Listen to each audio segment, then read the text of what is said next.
समय दिल्ली और यूपी के बॉर्डर में हूँ। ये इलाका मयूर विहार का है और मेरे पीछे जो बैरिकेडिंग लगी हुई है, जो रैपिड एक्शन फोर्स की व्हीकल लगी हुई है, जो रायट कंट्रोल की व्हीकल लगी हुई है, जो दंगाइयों को रोकने के लिए नहीं है, ये इस देश के अन्नदाताओं, इस देश के किसानों के लिए लगाई गई है, जिससे इस देश के किसान कहीं राष्ट्र की राजधानी दिल्ली न पहुंच जाए।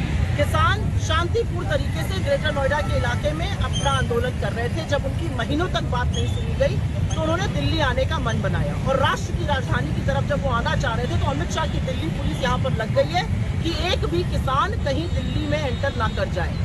ये क्या बर्बरता है? जब भी किसान आना चाहता है तो आप उसके रास्ते में कीले बिछवाते हैं, बैरिकेडिंग लगवाते हैं, रायट व्हीकल लगवा देते हैं, पुलिस तैनात हो जाती है।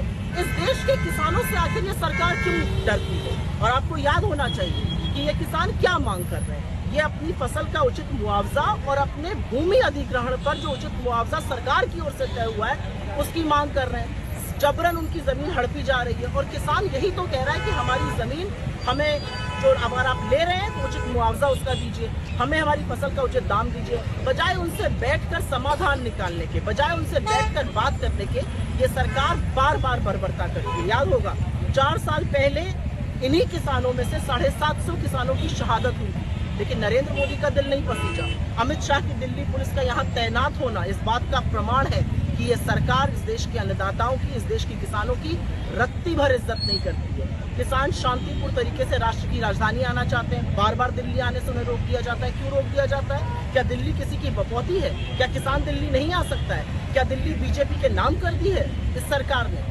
किसान शांतिपूर्ण तरीके से आए, उससे बात कीजिए, समाधान निकालिए, वार्ता कीजिए, चर्चा कीजिए। लेकिन किसानों को आतंकियों की तरह ट्रीट करना, रायट व्हीकल लगवाना और यहाँ पर इतनी पुलिस की तैनाती इस बात का प्रमाण है कि नरेंद्र मोदी के दिल में किसानों के लिए जरा भी सम्मान है।